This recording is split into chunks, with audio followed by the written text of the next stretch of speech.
everybody! A brand new year, which in many of our cases means a very exciting brand new bullet journal. Starting with the notebook I'm using, I will no longer be journaling in a Leuchtturm, the main reason being that it's just not the best with fountain pens. I make it work, but I've gotten kind of tired of having to limit which pens I can use, especially because I prefer wet pens with medium nibs rather than fine or extra fine that would work better with the Leuchtturm paper. So as of 2019, I'll be using this Rhodia Dot Grid A6/pocket size notebook. I've been using Rhodia for a while now, just for other purposes. Usually my daily note taking happens in a Rhodia, and I love it. So far so good. So I'm excited for this new year using it even more. For the first page, just like I did for 2018, I am writing a quote to start off the year. I picked one of my favorites from Doctor Who that says, "We're all stories in the end.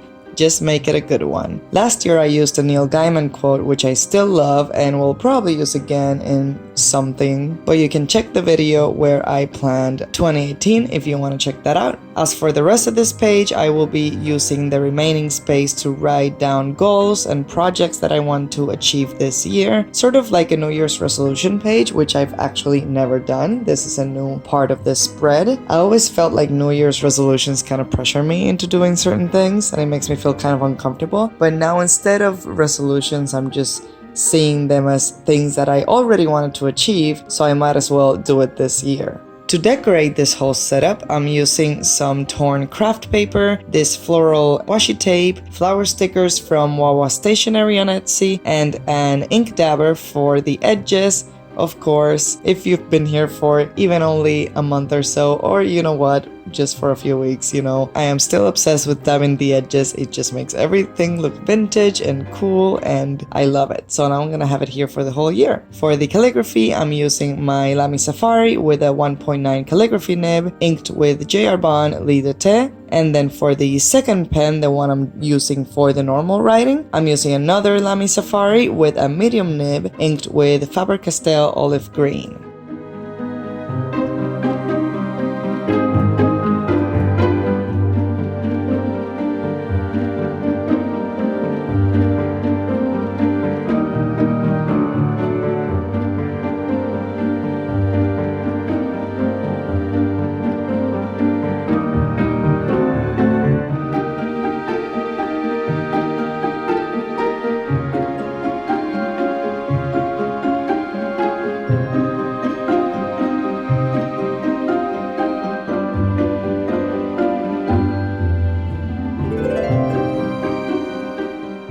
On the next 3 pages, I am preparing a calendar for the whole year for future planning. This is another spread that I haven't changed from last year. I basically had it exactly the same for 2018, the things that I need to plan, and it worked out perfectly. I just write down under the numbers of the calendar far in advance, and then whenever I do my monthly spreads and my monthly calendar, I just add it on to the calendar. This also serves as really good reference when I'm doing my monthly calendar, just to have a quick look and see what day of the week that month starts on, so that way I don't have to pull up my phone and look at the calendar. It's just all right here.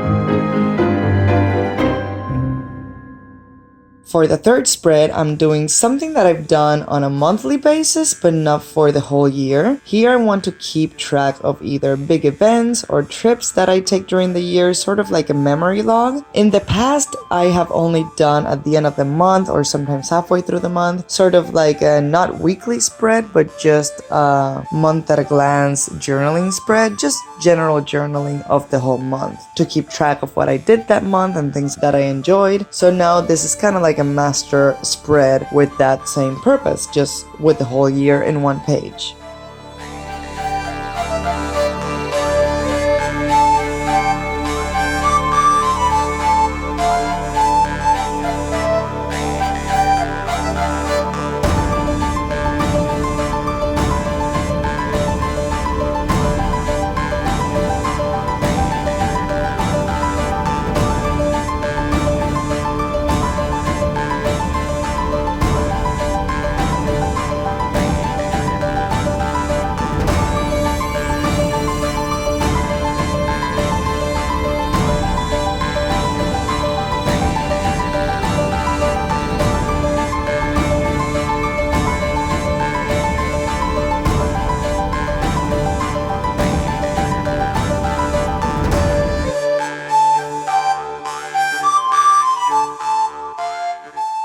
The next spread is possibly my most used one. This is where I dump all of my video ideas. I want to organize them by category this year since I make different types of videos like the Inky Tea Time and the bullet journal setups or the journal with me's, the random ones like the ink making video. So even though this is another one that even though on a monthly basis I plan out the videos I'm doing that month, this basically serves as a general dumping space for everything I possibly can think of, and then I'll pick each month which ones I want to do.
Finally, for the last spread, I'm doing a notes section. I will keep doing the monthly notes page as has been the case with the previous spreads, but this one will act more as a master list, and it works out well, especially because I don't necessarily need a whole lot of space to do this because I have the monthly note space as well. So this is just for general things that don't necessarily apply to any month in particular. And that's pretty much it. I am keeping it fairly simple, but very useful according to spreads that I know I will actually use instead of just using up pages for no reason and then keeping them blank. Now I'll show you some close-ups and then we will add the new bullet journal to my traveler's notebook.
The time has finally come to take out the 2018 bullet journal for my daily traveler's notebook. I haven't even looked through it yet. I'm very excited to do that, but that's something we will do together sometime in January on an upcoming video. I definitely will do a flip through of this past bullet journal. So the way I include a bound notebook in a traveler's notebook is simply by undoing the knot that ties the elastic together. Then I feed the elastic through the binding. It does help if you open the notebook fairly wide in order to create some space between the cover and the pages. And then after I feed it through, I use a long bobby pin as a tweezer to pull the elastic out of the binding. You can of course use an actual tweezer for this. I don't know why I'm using this. This is just what I had on hand. And then to finish it off, just tie the knot again. I don't recommend fitting the knot through the binding because then it just makes it difficult for the notebook to close. It won't close seamlessly. So just leave it outside on the bottom or on the top wherever your knot ended up. And that's all I have for you today. I hope you had a wonderful Christmas and holiday season. I'm hoping to put out one more video before the year ends, so subscribe if you'd like to stay tuned for that. It'll probably be the January bullet journal setup. And let me know in the comments how you're setting up for 2019. I always love reading all the ideas that you guys have. It's very entertaining and we all learn from each other. So I'll see you soon with another video and have a fantastic day. Bye!